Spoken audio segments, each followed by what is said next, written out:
Character certificate के अंदर जनाब अक्सर बड़ा इशू बना हुआ है, लोगों को बैरून मुल्क बिलखसूस जो जाते हैं तो वो करेक्टर सर्टिफिकेट बनाते हैं, कभी कुछ छोटी मोटी ओवर स्पीड ये वो कुछ ना कुछ उस पर हो गया, तो बाद में वो बंदा बरी भी हो गया, वो एफआईआर ही क्वैश हो गई, ख़त्म हो गई, इसके बावजूद करेक्टर सर्टिफिकेट, ये एफआईआर हुई थी एक दफ़ा तो एक्विट हो गया था, नो एडवर्स इफेक्ट, ये ड्रामा सा लिख देते हैं। और उसके बाद वो बंदा बेचारा बैरून मुल्क जाने चाह रहा है, एजुकेशन के लिए जा रहा है, जॉब के लिए जा रहा है, वो आगे से कहते हैं वो क्रिमिनल रिकॉर्ड है, तो वो रिजेक्ट कर देते हैं, बंदे का बड़ा लॉस होता है। अब देखिए, जब कोर्ट आपको एक्विट करती है, कोर्ट कह रही है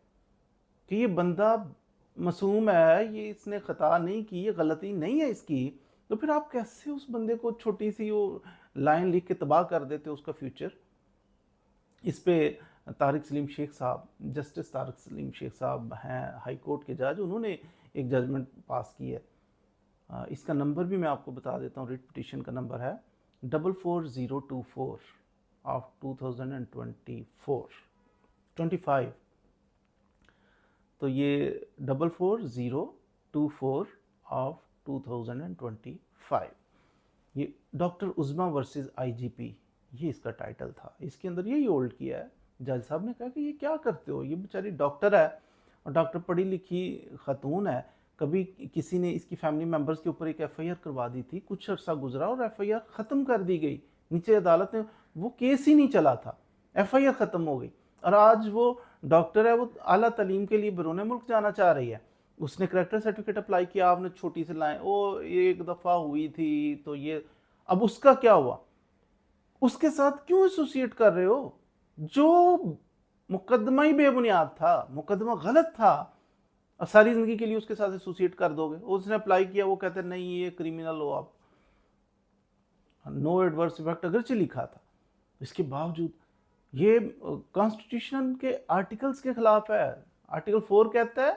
कि no action detrimental to the repute of person, कोई भी एक्शन इस कंट्री के अंदर नहीं लिया जा सकता जो किसी बंदे की रिप्यूट को डैमेज करे, accept in accordance with law. कानून के मुताबिक ठीक है कि कानून अगर मौजूद है, कानून के मुताबिक किसी को सजा देते हो, किसी बंदे को डिक्लेयर करता है जज कि ये बंदा इसने कत्ल किया है, इसको सजा मौत दी जाती है, वो तो ठीक है, कानून से हट के आप किसी बंदे की रिप्यूट खराब कर ही नहीं सकते। किसी बंदे की रेपुटेशन को खराब करने वाला अमल इस कंट्री में नहीं होगा। ये है आर्टिकल 4 ऑफ द कॉन्स्टिट्यूशन। और ये खातून जो है जिसने रिट फाइल की, वो कहती है कि मैं, मेरे पे कर दिया, इसमें मेरा क्या कसूर है, किसी ने केस कर दिया था, जज साहब ने देखा ये फजूल केस है, गलत केस है, ये तो है ही नहीं, बेबुनियाद है, तो इसमें मेरा क्या कसूर था कि सारी ज़िंदगी के लिए मेरे करेक्टर सर्टिफिकेट के ऊपर आप लिखते हो कि नहीं हो ये वो, तो छोड़ दिया था तो बरी हो गए, तो ये गलत बात है। आप ऐसा नहीं कर सकते कि उसका करेक्टर सर्टिफिकेट की ये लाइन लिखने की क्लियर बस लिखो कि मेरी गलती ही नहीं है, जब मैंने किया ही कुछ नहीं, तो आप कैसे ये लाइन, वो एक दफ़ा हुआ था, एक दफ़ा का जिक्र है, सारी ज़िंदगी के लिए धब्बा लग गया। तो ये चीज़ें बहुत ज़रूरी हैं। डिग्निटी ऑफ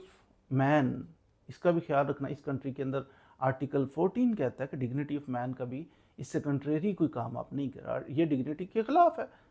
शरीफ आदमी ने, एक आदमी है, तो उसके करेक्टर सर्टिफिकेट पे लिख देते हो एक दफ़ा इस पे मुकदमा हो गया था, फेट तो देखो, अगर मुकदमा हुआ था फिर खारिज हो गया था, ख़त्म हो गया था, क्वैश हो गया था, अदालत ने चलाया ही नहीं था, बाइज्जत बरी किया था, तो ये ऐसे सूरत हाल में जज साहब ने कहा कि ये ख़त्म करो, ये ऐसा नहीं होना चाहिए। पुलिस को इस पर कुछ सोचना चाहिए, गौर करना चाहिए कि ये बेचारे लोग जो बैरून मुल्क जाते हैं जॉब के लिए अप्लाई करें, उनके लिए बड़ी मुसीबत बनती है।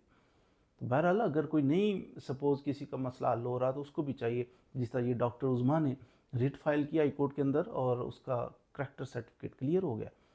जज ने डायरेक्शन दे दिया, इसी तरह आप भी फाइल करें रिट और क्लियर करवा दें। तो अल्लाह करे ये इसका कोई परमानेंट सोल्यूशन निकले, आपको रिट भी फाइल ना करनी पड़े और परमानेंट कोई सोल्यूशन निकल आए, और ये पुलिस वाले, जो बंदा बरी हो जाता है, जो एफआईआर ख़त्म हो चुकी है, कैंसिल हो चुकी है, क्वैश हो चुकी है, उसको ना एटलीस्ट करेक्टर सर्टिफिकेट में लिखा करें ताकि बैरून मुल्क जाने वालों के लिए परेशानी ना बने।